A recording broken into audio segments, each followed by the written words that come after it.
بسم الله الرحمن الرحيم. هنشرح مع بعض دلوقتي طريقة تركيب الرول.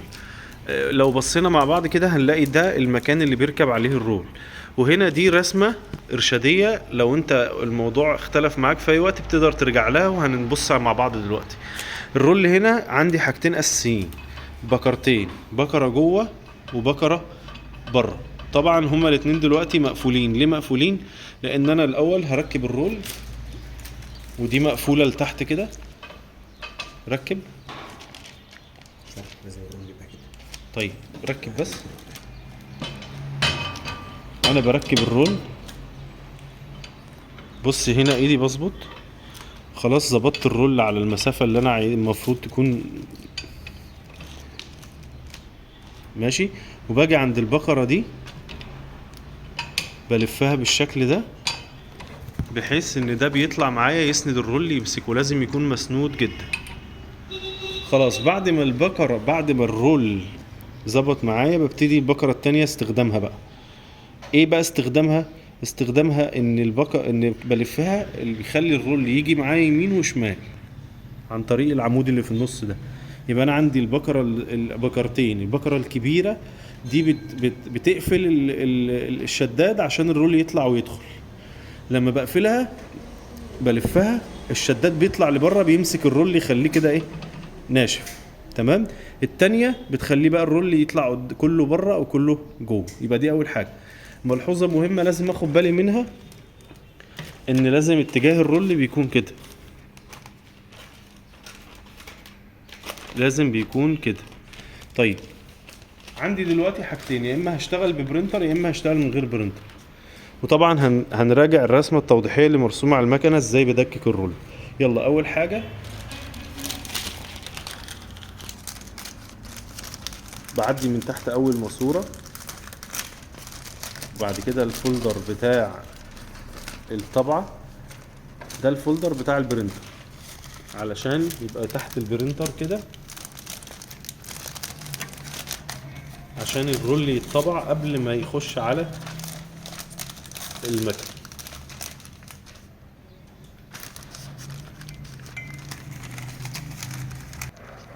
بعد ما بطلع من الرول اللي فوق ده، باجي كده واحدة واحدة من تحت الرول ده الأولاني،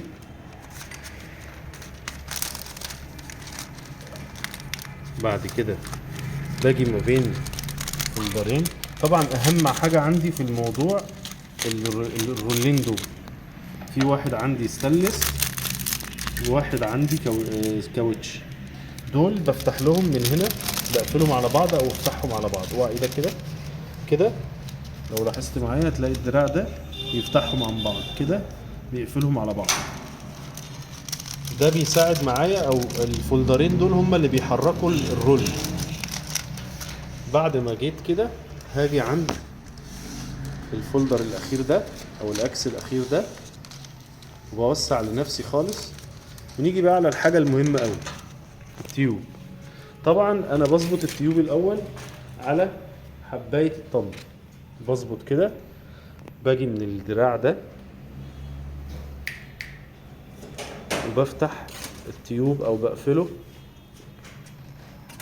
على حسب الحباية. طيب بعد ما ظبطت المقاس بتاعي ببتدي ادكك بالرول. ودي بقى من اهم الحاجات اللي انا لازم اخد بالي منها. بدخل على حاجة اسمها التيوب بتاع المكنة. الكيس بيخش معايا كده.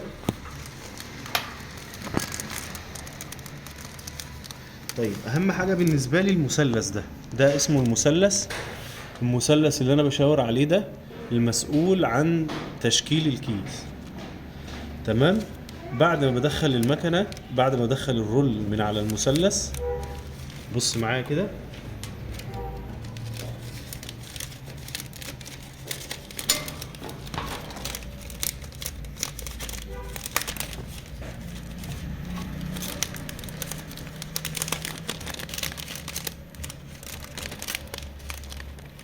اتأكد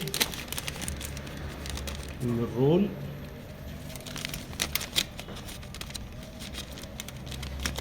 معدي من على المثلث بالشكل ده.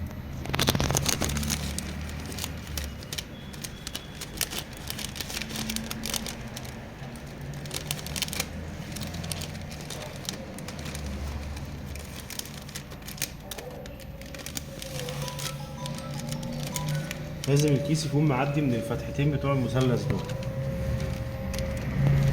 تمام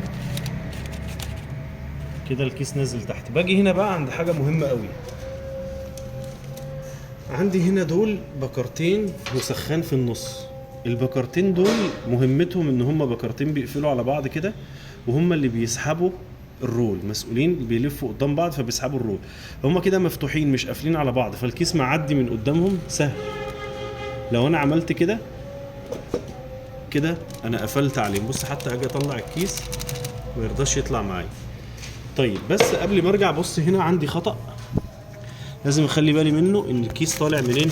من التيوب. لا انا عايز اظبط الكيس يكون معدي على التيوب عشان يتشكل بالظبط زي ما احنا بنعمل كده.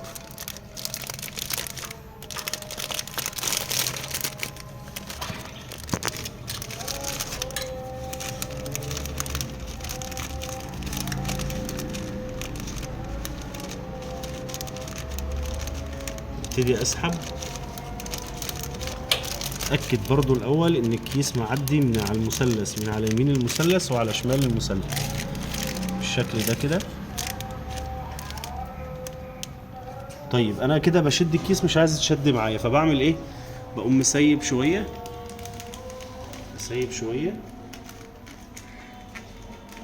بدكك طبعا الكيس انزله تحت في الفتحه اللي معموله له دي.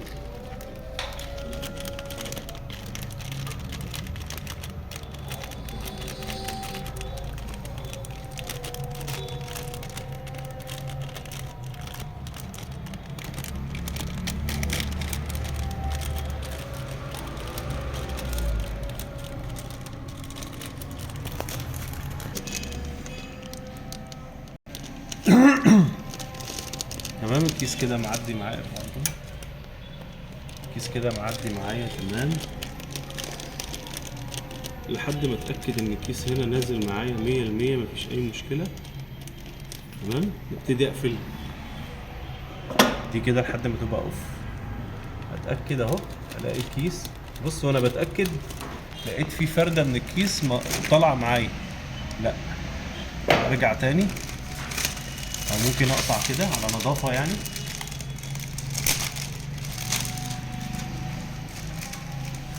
سيب لنفسك شويه حلوين اهو. تاني واحده واحده، تركيب الرول دي اهم حاجه.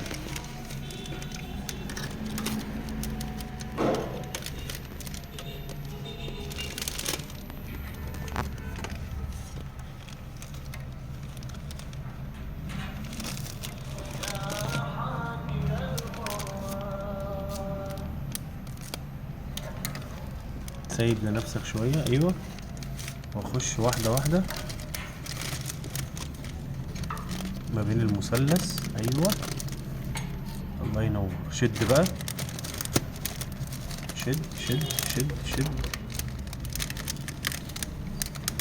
تمام. بص انا كده جيت عند البكره الاولى، اوعى ايدك، اقوم قافل البكره كده. البكره بقت مقفوله. ممكن اعمل ايه بقى؟ هاجي عند زرار اللطش ده، ادوس عليه، ابتدي يحرك معايا الكيس لحد ما وصل عند البكره التانية. طيب بعد ما وصل للبكره التانية اقوم قافلها هي كمان. طيب اجرب تاني باللطش، الكيس بدأ يطلع معايا وبدأ يتحرك. هبتدي اشوف بقى الكيس طالع معايا بالشكل ده. طيب هنا عندي مشكلة، ان اللحام ده مش جاي في الخلف، هو جاي على اليمين خالص. طيب في الحالة دي بعمل ايه؟ ببتدي بقى اطلع الرول، اقدمه وارجعه على حسب مكان اللحام. يعني لو اللحام طالع يمين خالص بقوم جايب الرول يمين، شمال لو طالع شمال.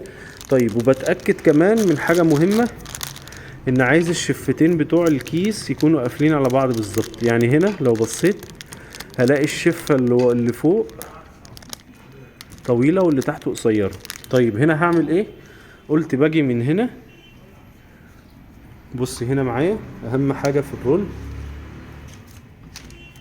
ان ده يبقى مفروض كده، ودول المفروضين كده، مفيش حاجة مكرمشة وكل حاجة بالنص. والمسافة دي بتكون قد المسافة دي. تمام. هجيب الرول بقى سنة كده وابتدي اجرب. دوس على زرار اللاتش.